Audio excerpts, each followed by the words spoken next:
في القرآن المجيد والفرقان الحميد. أعوذ بالله من الشيطان الرجيم. بسم الله الرحمن الرحيم. يا أيها الذين آمنوا اذكروا الله ذكرا كثيرا وسبحوه بكرة وأصيلا هو الذي يصلي عليكم وملائكته ليخرجكم من الظلمات إلى النور وكان بالمؤمنين رحيما إلى آخر الآية. وقال الله تبارك وتعالى في موضع آخر: من كان في هذه أعمى فهو في الآخرة أعمى. صدق اللہ العظیم. محترم عزیز ساتھیوں، میں نے آپ حضرات کے سامنے مختلف جگہوں سے دو قرآن مجید کی آیتوں کی تلاوت کی ہے. اس کی روشنی میں آج ہم یہ سمجھنے کی کوشش کریں گے کہ ہم خود کون ہیں اور ہمارا رب کیا ہے، وہ ہم سے کیا چاہتا ہے. من عرف نفسہ فقد عرف ربہ، جس نے اپنے آپ کو پہچان لیا یقیناً اس نے خدا کو پہچان لیا، اور جو اپنے آپ کو نہیں پہچان پایا خدا کی قسم وہ کبھی رب کو بھی نہیں پہچان سکتا. تو لہذا ضروری ہوا کہ آدمی اپنے آپ کو پہچان لے. اللہ تبارک و تعالی نے انسان کو حواس خمسہ عطا کیے: دیکھنے کی صلاحیت، سونگنے کی صلاحیت، چکھنے کی صلاحیت، سمجھنے کی صلاحیت، چھو کر کے پتہ لگانے کی صلاحیتیں. یہ سب اللہ تبارک و تعالی نے دی ہیں. یہ حواس خمسہ کہلاتی ہے. ان سے آدمی سیکھنے کی کوشش کرتا ہے، لیکن کیا ان تمام صلاحیتوں سے وہ اللہ تبارک و تعالی کے بارے میں جان سکتا ہے؟ پھر ایسا کیا ہے جس کے ذریعے سے وہ اللہ تبارک و تعالی کو جان سکتا ہے؟ وہ تمام چیزیں جو حواس خمسہ سے اوپر کی ہیں، وہ تمام چیزیں بذریعہ وحی الہی کے ذریعے سے انسان کو بتائی جاتی ہیں، گائیڈ کی جاتی ہیں. اور انسان اسی لیے دو چیزوں کا مرکب ہے. ایک اس کے پاس میں اس کا جسم ہے جو کہ مٹی سے بنا ہوا ہے. خود شیطان جب آدم علیہ السلام کے پتلے کو دیکھتا ٹھوکر مار کر کہتا: من صلصال من حمأ مسنون، کہ یہ تو ایک پتلا ہے، کھنکھناتی مٹی سے بنا ہوا ہے. لیکن اللہ تبارک و تعالی نے جب اس کے اندر روح ڈالی، وَنَفَخْتُ فِيهِ مِن رُوحِي فَقَعُوا لَهُ سَاجِدِينَ، فرمایا کہ جب میں اس میں اپنی روح پھونک دوں تو اس کو سب سجدے میں گر جانا، اس کے لیے سجدہ کر لینا. اس کا مطلب کیا ہوا؟ اس کا مطلب یہ ہوا انسان کے دو جز ہیں. ایک اس کے ہاتھ پاؤں ہیں، اس کا جسم ہے، اور دوسری اس کی روح ہے. اور اس کو اللہ تبارک و تعالی نے بہت ساری جگہوں پر وضاحت کے ساتھ فرمایا کہ قرب قیامت کے اندر جب قیامت ہوگی ہم جو ہے زبانوں پہ تالے لگا دیں گے، مہرے لگا دیں گے، اور پھر اس سے سوال ہوگا. خود انسان اپنے آپ سے کیا کہے گا؟ وَقَالُوا لِجُلُودِهِمْ لِمَ شَهِدْتُمْ عَلَيْنَا. اس کا سارا جسم ٹیبل پر رکھا ہوگا، اس کے ہاتھ، پاؤں، ناک، آنکھ، کان سب وہاں پر موجود ہوں گے، اور انسان یہ کہہ رہا ہوگا: وَقَالُوا لِجُلُودِهِمْ لِمَ شَهِدْتُمْ عَلَيْنَا، کہ تم نے میرے خلاف گواہی دے دی. اس کی آنکھیں اس کے خلاف گواہی دے رہی ہوں گی، اس کی زبان، اس کے ہاتھ، اس کے ناک، آنکھ، کان، ہر تمام چیزیں اس کے خلاف گواہی دے رہی ہوں گی. پھر ایسی کیا چیز ہے انسان کے اندر جس کے اوپر اسے محنت کرنے کی ضرورت ہے؟ آج انسان دانتوں کو صاف کرنے میں لگا ہوا ہے، بالوں کو صاف کرنے میں لگا ہوا ہے، نہا رہا ہے، دھو رہا ہے، بدن کو تکلیف سے بچانے کے لیے مکانات اور محلات بنانے میں لگا ہوا ہے، سواری کے انتظام میں لگا ہوا ہے، لیکن جو اسے اصل چیز عطا کی گئی ہے اس چیز کو بھولے ہوئے ہیں. اسی کی طرف دھیان دلانے کے لیے میں نے یہ آیت پڑھی ہے کہ ایمان والوں، آپ کو ذکر کرنا ہے، اللہ تبارک و تعالیٰ کو یاد کرنا ہے. اس کا خاص فائدہ کیا ہوگا؟ اس کا خاص فائدہ ہوگا، اس کا خاص فائدہ یہ ہوگا کہ آپ کے اندر جو اللہ تبارک و تعالیٰ نے ایک روحانی وجود بخشا ہے جسے روح کہتے ہیں، اس کی غذا جو ہے وہ اللہ تبارک و تعالیٰ کا ذکر اور اذکار ہے. اسی لیے فرمایا کہ جب قرآن کی آیتوں کی تلاوت کی جاتی ہے، ایمان والوں کے جو مرتدل ہوتے ہیں وہ جلا بخشتے ہیں اور ایمان بڑھنے لگ جاتا ہے. وَإِذَا تُلِيَتْ عَلَيْهِمْ آيَاتُهُ زَادَتْهُمْ ایمانا، ان کا ایمان زیادہ ہونے لگ جاتا ہے۔ لیکن ان دونوں صلاحیتوں کو ایک ساتھ انسان کو لے کے چلنا ہوتا ہے۔ حواس خمسہ انسانی کی جو ضروریات ہیں، کھانا پینا، سونا، آرام، یہ تمام چیزیں بھی انسان نہیں چھوڑ سکتا۔ جو روح کی ضرورتیں ہیں، ذکر کرنا، اذکار کرنا، اللہ تبارک و تعالیٰ کے حکموں کو ماننا، ہمارے نبی حضرت محمد صلی اللہ علیہ وسلم کی پیروی کرنا، ان میں سے دونوں میں سے کسی بھی چیز کو نہیں چھوڑ سکتا۔ یہ دونوں ایک چیزوں کا سنگم ہے۔ جب تک ان دونوں کو نہیں ملاؤ گے تو ایک چیز ختم ہو جائے گی۔ روحانیت کی جاؤ گے تو ظاہر ختم ہو جائے گا، اور ظاہر کو اگر بچاؤ گے تو روح ختم ہو جائے گی۔ لہٰذا دونوں کو ایک ساتھ جوڑنے کی ضرورت ہے۔ میں نے آپ حضرات کے سامنے ایک تلاوت پیش کی، من کان فی ھذہ اعمی فہو فی الآخرۃ اعمی۔ چلیے آئیے اس کو دیکھتے ہیں، یہ آیت کیا کہتی ہے۔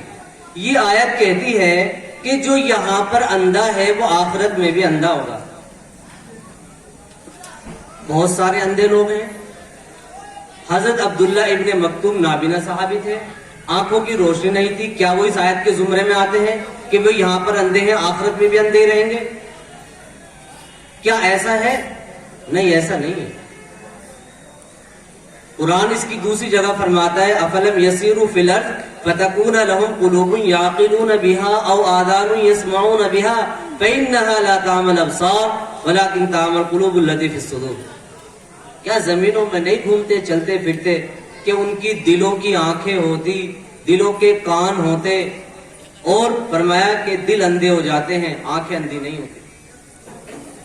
تو اصل جو ہے وہ دل کی آنکھیں ہیں جنہیں اندھا کہتے ہیں۔ علامہ اقبال نے خود اس بارے میں کہا ہے کہ مدینہ میں نے دیکھا ہے مگر نادیدہ نادیدہ، ان آنکھوں سے نہیں دیکھا، دل کی آنکھوں سے دیکھا، بصارت کھو گئی لیکن بصیرت تو سلامت ہے۔ تو بصیرت وہ دل کی آنکھ ہے، نہ کہ ظاہر کی آنکھ۔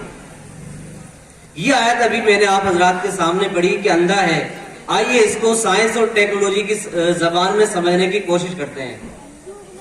فزکس میں ایک الیکٹرو میگنیٹک اسپیکٹرم ہوتا ہے، وہ ساری شعاؤں کو پکڑ لیتا ہے۔ اگر کوئی بھی شعاع ہوگی تو اس کے اوپر انڈیکیٹ کرے گی۔ مثال کے طور پر بہت ساری شعاعیں ہیں جو انسان کو دیکھنے میں آ سکتی ہیں، لیکن بہت ساری شعاعیں ایسی ہیں جنہیں انسان دیکھ ہی نہیں سکتا۔ اس کے اندر فرمایا الیکٹرو میگنیٹک اسپیکٹرم کے اندر انسان کے آنکھوں کی جو ویزیبلٹی ہے، دیکھنے کی صلاحیت ہے، وہ ہے 0.0035%۔ انسان کی آنکھوں کی دیکھنے کی صلاحیت 0.0035% ہے۔ آسان اور سادہ زبان میں اس کا مطلب یہ ہوتا ہے کہ اگر انسان کے سامنے 2 لاکھ چیزیں رکھی ہوئی ہیں تو اس کے اندر سے صرف وہ 7 چیزیں دیکھ پا رہا ہے۔ کتنی چیزیں؟ صرف 7 چیزیں دیکھ پا رہا ہے، 2 لاکھ۔ اب مثال کے طور پر آپ کے سامنے 2 لاکھ انسان بیٹھے ہوئے ہوں اور ان میں سے ایک آدمی کو صرف 7 ہی دکھائی دے رہے ہوں، اس کو اندھا نہیں کہو گے تو کیا کہو گے؟ اس کو اندھا نہیں کہو گے تو پھر کیا کہو گے؟ لیکن جسے اللہ تبارک و تعالی اپنا نور عطا کر دیں، اپنی روشنی عطا کر دیں، اور وہ مومن بندہ اللہ تبارک و تعالی کے اس نور سے دیکھنا شروع کر دے، تو فرمایا اتقوا فراست المؤمن ينظر بنور اللہ، مومن کی فراست سے ڈرو، وہ اللہ کے نور سے دیکھتا ہے۔ جو آدمی اللہ کے نور سے دیکھنا شروع کر دے گا، کوئی شعاع ایسی ہے جو اس کی آنکھوں سے بچ جائے گی؟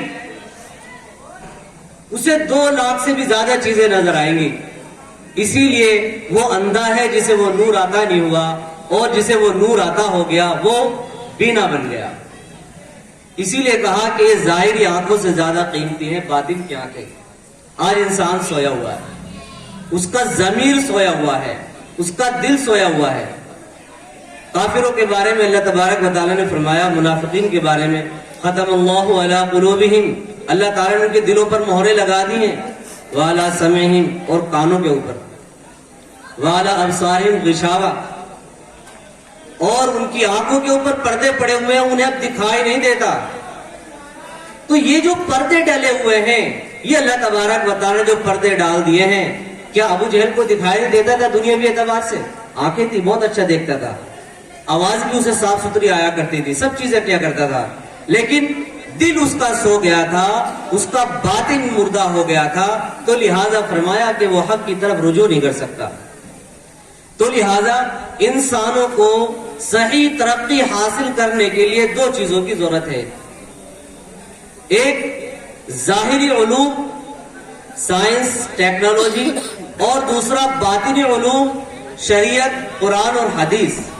ان دونوں چیزوں کو یکجا کر کے ایک انسان کے اندر جب لا کر کے رکھیں گے تو انسان حقیقی معراج حاصل کر لے گا۔ آج کیا ہو رہا ہے، قرآن و حدیث ایک طرف کر دیا، جس کو قرآن و حدیث آتا ہے اس کو سائنس اور ٹیکنالوجی نہیں آتی، جس کو سائنس اور ٹیکنالوجی آتی ہے اس کو قرآن و حدیث نہیں آتی، یہ دونوں چیزیں الگ الگ کر دی۔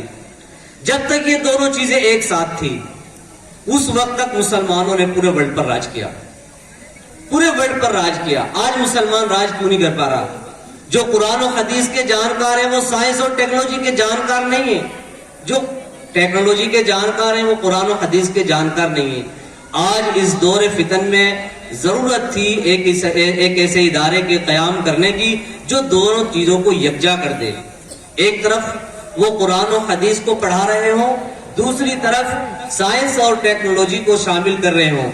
اس کو حضرت مولانا کلیم صاحب مد ظلہ العالی نے اپنی نگرانی میں ویژن انٹرنیشنل اکیڈمی کی بنیاد رکھ کر پورا کیا، اور امیر احمد صاحب جو کیرلا سے ہیں انہوں نے اس سپنے کو ساکار کرنے میں بڑی جرأت اور بہادری سے ساتھ دیا، اور ایک پوری ٹیم نے مل کر کے ایک ایسا ادارہ وجود میں لائے کہ وہاں پر ایک طرف قرآن و حدیث کا علم، دوسری طرف English, math, science, physics, biology, یہ تمام چیزوں کو یکجا اکٹھا کیا تاکہ طالب علم نہ وہ عصری تعلیم سے محروم رہ سکے نہ وہ دنیاوی تعلیم کو چھوڑ سکے۔ دونوں قرآن و حدیث کو بھی اس کے پاس میں ہونی چاہیے، دوسری طرف دنیاوی تعلیم بھی اس کے پاس میں ہونی چاہیے۔ جہاں وہ ایک طرف قرآن مجید کی تلاوت کر رہا ہو وہیں دوسری طرف وہ میتھ بھی پڑھنے والا ہو، سائنس بھی پڑھنے والا ہو۔